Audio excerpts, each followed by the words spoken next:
Hey everyone, it's me, Yvonne Emil Elizondo from Silver Moon Astrology and Transpersonal Counseling, and Happy New Year. We are officially in 2022, second day of the year, 222. Pretty cool, auspicious number. Yeah, I hope everyone had a really fantastic end of 2021, so over that year, and we are starting off with some much better vibes for this year astrologically. I want to get into that a little bit, but the reason I'm here is because we're having a new moon today in Capricorn, our very first new moon of 2022. There's some really good vibes and energy behind it. So I'm really excited about starting off the year astrologically with this type of energy. So, all right, so let's get started. I'm looking for my, I don't know where I have my glasses, but they're on my head. This is how I'm starting off the new year. They are on my head officially. I don't know what happened to my glasses, but these are from the dollar store. So let's see how they work. Anyhow, I shared this on Facebook and on social media, and I have to just show you my Christmas gift from my daughter, who is absolutely amazing because she gave me this beautiful gift. But I love Labradorite, and look at this piece. It shines beautifully. It's a spectral piece that she got me from Santa Fe. It's a one of a kind, it's handmade. And so I'm feeling like a total goddess right now. Like, love it. Like, I love this thing. Anyhow, so let's get started with this new year. Let me show you the chart, and I will share with you, if I can, because I need to open the file first, what 2022, at least for this new moon, is going to be about. But overall, we do have much better energy this year. The beginning of 2022 is, still not exactly what I would say is like perfect and ease and flow, but we do have better aspects and astrological movement this year. So I am once again excited about that. So let's take a look at this Capricorn moon. So happy Capricorn season to all you Capricorns out there, me included. Birthday is on the 7th, next Friday, so I'm excited about that. But yeah, so Capricorn season. So let's talk about this, because this is some really good vibes. Okay, here we go. So here's the chart for the new moon. It does happen today, Sunday the 2nd at 12:33 p.m. and this is Central Standard Time. So you need to adjust for your time zone. But here we have the new moon in let me do that again because I want to get that retrograde out. Here we have the new moon, okay, in Capricorn. All right, nice. And here locally where this happens, it is right on the midheaven. So for me, this is a super auspicious time. Anybody here in Central Standard Time, you'll probably feel that really well. But anyways, moving on. So here we have the Capricorn New Moon.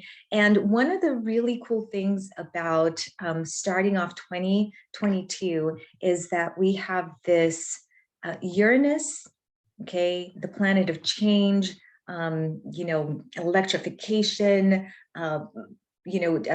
movement in the sense of like shaking things up in Taurus, okay, that Earth Taurus, that Uranus retrograde was and still is trining beautifully with this sun. So on the first day, yesterday, the first day of the year, we had this beautiful placement between Uranus and the sun, and that really is an indicator of positive change and bringing through unique ways of approaching the year. And so I'm really excited about that. I'm going to talk about that. But Uranus retrograde is still trining the sun, and it will be trining this new moon. So that's some really great vibes to it. The other aspect that I wanted to look at is this Venus retrograde, right? Venus retrograde in Capricorn, okay? And she is connecting beautifully to a sextile with Neptune and Pisces. Again, a really good dreamy vibes going on there. And we also have the separating aspect between Saturn in Aquarius and Mars in Sagittarius. And so again, another sextile, beautiful, lovely energy. These are what a sextile does. I don't usually talk a whole bunch about sextiles, but what they do is that they incorporate the same I guess, polarity, if we're going to use that word, of masculine energy, right? So you have more masculine types of energy. Okay, so that means that they are more active in nature. So these are the more active signs. And then we have what we refer to as the more feminine signs, maybe the more passive in nature. And it's not passive necessarily like, oh, we don't do anything. It's just, again, active and passive in a different capacity. Active is expressing outward, and passive is more internal energy. So that's really what we're looking for. So with the sextile, we would have passive and passive energy right there. Okay. All right. So that is what we're looking at for the year. So let's talk about this, this new moon, because it is exciting. It is in Capricorn. What a better way to start off the year than with Capricorn vibes. And just saying particular, to Capricorn. But all right, so let's take a look. Capricorn energy is Earth, and it is cardinal Earth, which means that it is initiatory. And what better way to start the year off again with that initiating, grounded, foundational structure, full focused, goal-oriented energy, because Capricorn is very much about achieving those goals, climbing the mountain, the goat on the mountain, really tapping into what you want to accomplish for this year. So if you didn't get a chance to really, tap into those New Year resolutions a few days ago, or maybe you did, today is another beautiful time to actually sit down and really acknowledge those goals that you want to accomplish for 2022. That's why I was really excited about this new moon, because it gives us the opportunity just right off the bat to start off with those goals in mind. What do you want to accomplish? Capricorn is not necessarily a progressive, moving type of energy. They're more about tradition and history and keeping the structure and the foundation. But with that structure and foundation and what they've learned from, the past, they take that into account and they use that to accomplish goals moving forward. So the energy is, it's cardinal, which means it's about initiating, but it's not necessarily a more progressive sign like Aquarius. Aquarius is about, the future and let's take off. Capricorn is slow and steady. So this year, really, with this new moon and initiating this new moon, as far as, starting those goals and looking at those things that you want to accomplish, it's about moving slow and steady. This isn't a fast energy. You're not going to accomplish this goal, in 2 or 3 days or even 2 or 3 months. This is about sitting down with yourself and saying, what do I want to accomplish for the entire year? And from where I am now to where I want to see myself at the end of 2022, especially when it comes to issues such as finances, resources, anything that deals with structure. Okay, and structure, we could say like family structure or business structure, anything that is creating a foundation right now for this year is really what you want to focus on. So it's really broad. Okay, typically Capricorn takes a look at the resources and says, okay, how can I use my resources to create a foundation, to create structure so that I can move forward? It's not a risk-taking energy. Okay, this is a more, like I said, a slow and steady. Capricorn takes, let me try that again. Capricorn likes to take a look at the potential risks and wants to avoid them. It's never going to look at the risk and say, "Oop, yep, diving in." That's Aries energy. And sometimes Aries doesn't even take the time to look at the risks, right? But Capricorn is more of a, this is how we're going to do it. We're going to set the foundation. We're going to set the processes. We're going to set the stepping stones to get us to where we want to be. And that's why I'm really excited about this new moon, because what an awesome way, again, to start the new year.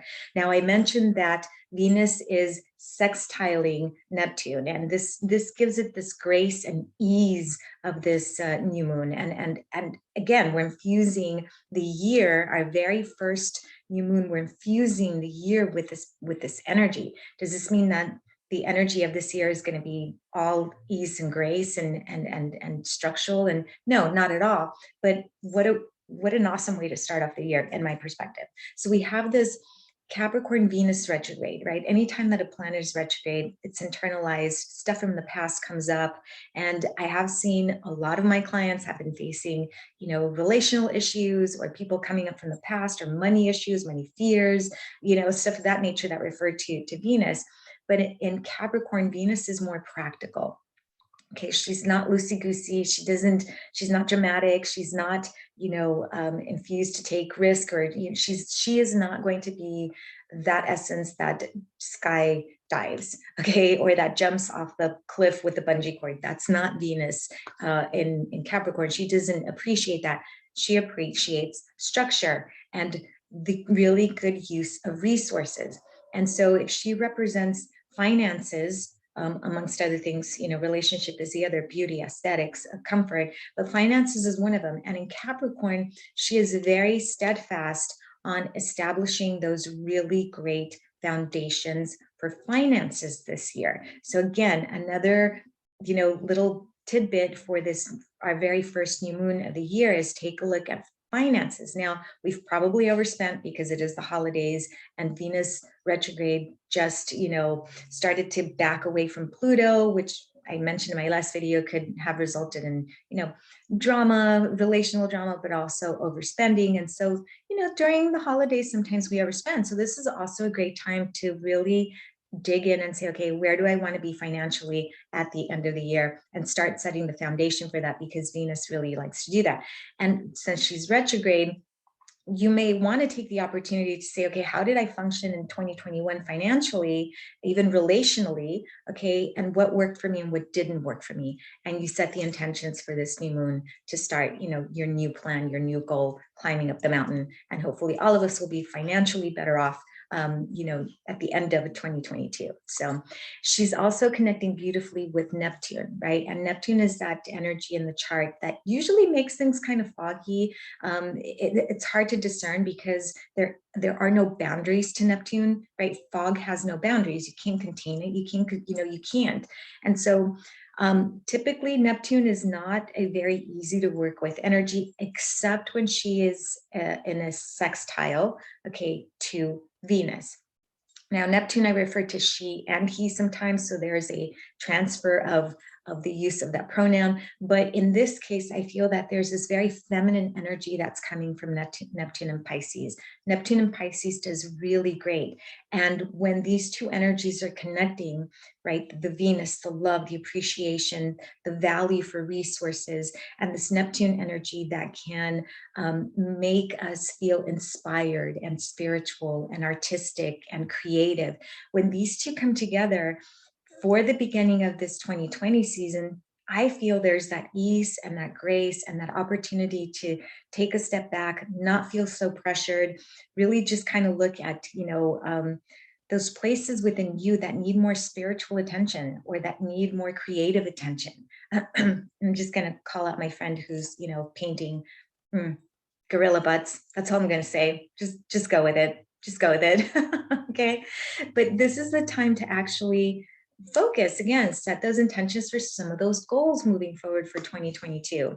And then we have this Saturn and Mars sextile. Again, Saturn in Aquarius, the air sign, fixed air sign, and Mars in Sagittarius. Now, usually the two malefics, when they come together, Mars, that agitator, that aggression, that separation energy, and Saturn, that, concrete, I'm not going anywhere, I'm going to make things really slow. Usually when these two get together, it's not pleasant. But in a sextile, they're more manageable. So again, this is the opportunity to set intentions for those Sagittarian themes with that Mars of moving forward, being motivated, which is higher education, learning, self-development, okay, taking a look at traveling at some point, within this year, really tapping into the self-awareness, because Sagittarius likes to have knowledge and truth. And when it's connected, when Mars is, sextiling Saturn in Aquarius, Aquarius is about the future. It's about progression. It's about moving beyond the boundaries of Saturn. This is a great opportunity to see how far you can push yourself this year. Where in your own truth do you need to push yourself beyond the boundaries, taking a look outside of your own box for this 2020 season. So we still have that Saturn in Aquarius, and it's squaring Uranus retrograde in Taurus. We've had that all through 2021. We're going to continue to experience that energy. That's the more difficult theme up until the first quarter of 2022. So that still hasn't gone away. You know, again, Saturn is holding things to the status quo. Uranus retrograde is about coming in and shaking things up. We're feeling that more collectively. You may be feeling that independently in your chart. Mine happens to be, and Saturn is in my career house in the 10th house, and Uranus is in my first house. So I'm definitely feeling the pressure of, you know, what do I want to do? How do I want to approach my career? There are going to be some changes in my career coming up soon. And how is that going to impact me personally? So again, the theme is still here, but I really did not want to focus so much on that part. I wanted to focus on the amazing energy that this Capricorn New Moon is about to infuse us with here on the second day of 2022. It is a kickoff for this lunar month. Okay, so I would take some time to really sit with yourself and set the foundation, set some goals, as I previously mentioned, and just enjoy just this lovely, beautiful, you know, easygoing type of new moon. Capricorn is not always easygoing, but with everything going around, you know, and supporting this new moon, you got to take advantage of it. So I hope that has been helpful. I am going to set my intentions. My kiddo and I are going to do our year-long tarot readings and astrological readings. So we're going to take a look at each other's, you know, what the forecast for 2022. We always tend to do that on January 1st, but we were having so much fun yesterday. We put it off till today, which is even better time because of this new moon. So do stuff like that. Be creative, use some tarot, do some journaling, write down your resolutions, do mind mapping, vision boards. All of that is a great, you know, great activities for you to do today. So, and there you are. If you want to learn more about your astrology, you can reach me out, reach me, talk to me, ping me, just reach out to me. That's what I was looking for. Just reach out to me. Okay. My website will be up here in the next week or so. I've had some trouble with it. I've been using a new astrology program that I've had some trouble with. And so I'm hoping that one of my intentions is going to be setting the foundation for how to move forward with this website and with this new astrological program that I'm really excited about. So I will give you more information on that. But in the meantime, if you want to gift your friends, you know, an astrology consultation, or if you want to take a look at your year ahead forecast, or if you just want some overall theme, I did a really cool solar return, so chart reading yesterday, and it gives us the theme of that year once you have your birthday. Solar return, just so you know very quickly, is, you know, the time, it's the chart that's cast at the time that your sun came back to the exact placement of where your sun was at the time that you were born. And it varies from year to year, but that's a great way to also take a look at the themes that you will be most likely having to, you know, live through for that birthday year. So mine is coming up on the 7th. I'm excited to see what's up for me. But again, we can do so much with astrology. So hit me up. All right, everyone. I go enjoy the new moon. That's all I got to say. Take care, and I will see you soon. Blessed be.